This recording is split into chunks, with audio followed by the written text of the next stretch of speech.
The Giver, Chapter 5. Usually, at the morning ritual, when the family members told their dreams, Jonas didn't contribute much. He rarely dreamed.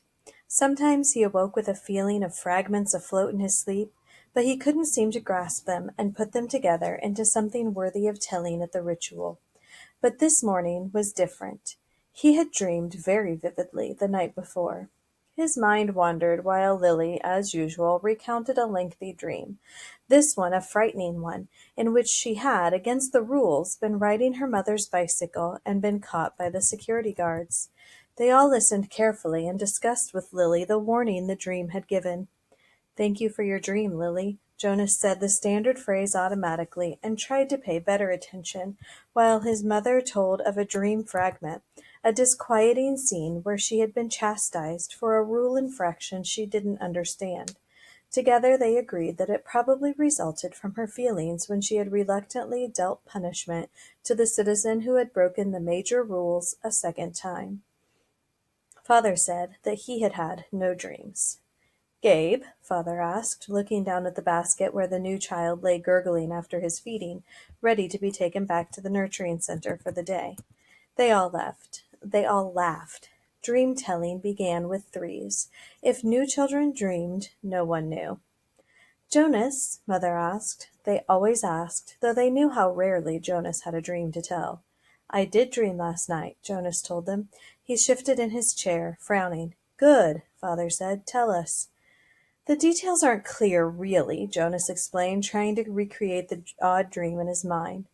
"I think I was in the bathing room at the house of the old." "That's where you were yesterday," Father pointed out. Jonas nodded, but it wasn't really the same. There was a tub in the dream, but only one, and the real bathing room has rows and rows of them. But the room in the dream was warm and damp, and I had taken off my tunic and hadn't put on the smock, so my chest was bare. I was perspiring because it was so warm, and Fiona was there the way she was yesterday. "Asher too?" Mother asked. Jonas shook his head. "No, it was only me and Fiona, alone in the room, standing beside the tub. She was laughing, but I wasn't. I was almost a little angry at her, in the dream, because she wasn't taking me seriously." "Seriously about what?" Lily asked. Jonas looked at his plate. For some reason he didn't understand. He felt slightly embarrassed. "I think I was trying to convince her that she should get into the tub of water." He paused. He knew he had to tell it all, that it was not only all right, but necessary to tell all of a dream. So he forced himself to relate the part that made him uneasy.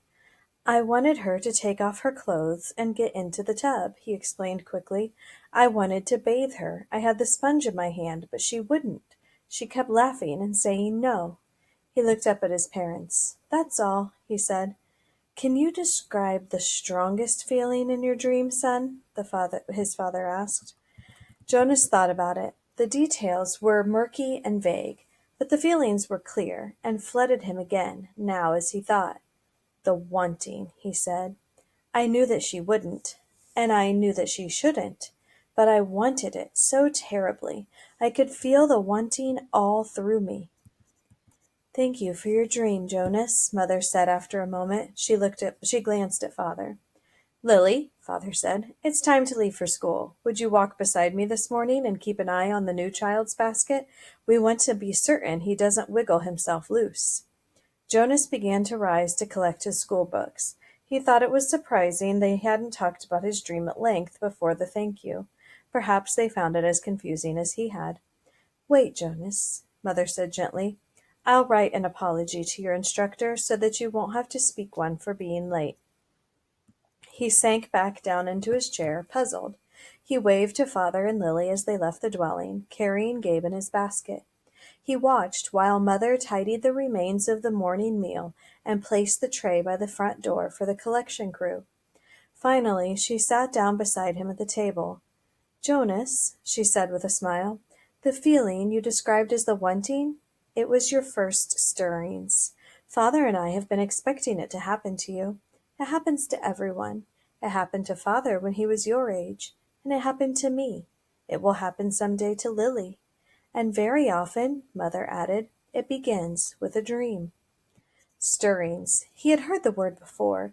He remembered that there was a reference to the stirrings in the Book of Rules, though he didn't remember what it said, and now and then the speaker mentioned it.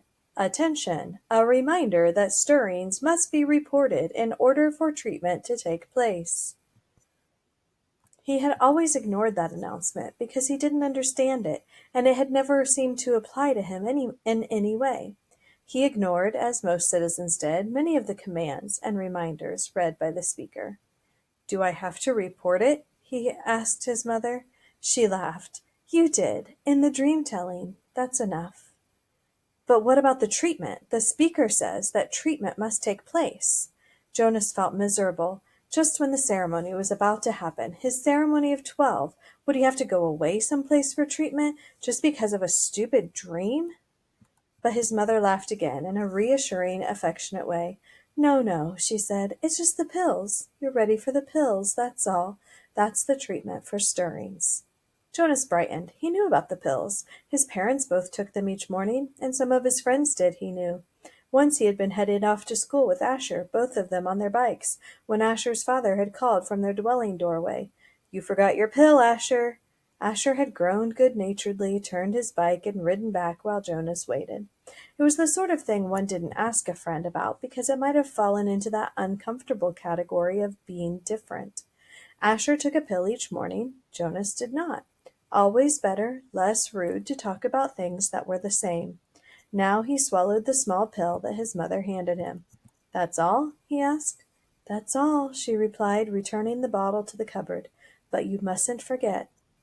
I'll remind you for the first few weeks, but then you must do it on your own. If you forget, the stirrings will come back. The dreams of stirrings will come back. Sometimes the dosage must be adjusted." "Asher takes them," Jonas confided. His mother nodded, unsurprised. "Many of your group mates probably do, the males at least, and they all will soon. Females too." "How long will I have to take them?" "Until you enter the house of the old," she explained. "All of your adult life, but it becomes routine. After a while you won't even pay much attention to it." She looked at her watch. "If you leave right now, you won't even be late for school. Hurry along. And thank you again, Jonas," she added as he went to the door, "for your dream." Pedaling rapidly down the path, Jonas felt oddly proud to have joined those who took the pills. For a moment, though, he remembered the dream again. The dream had felt pleasurable. Though the feelings were confused, he thought that he liked the feelings that his mother had called the stirrings. He remembered that upon waking he had wanted to feel the stirrings again. Then, in the same way that his own dwelling slipped away behind him as he rounded a corner on his bicycle, the dream slipped away from his thoughts. Very briefly, a little guiltily, he tried to grasp it back. But the feelings had disappeared. The stirrings were gone.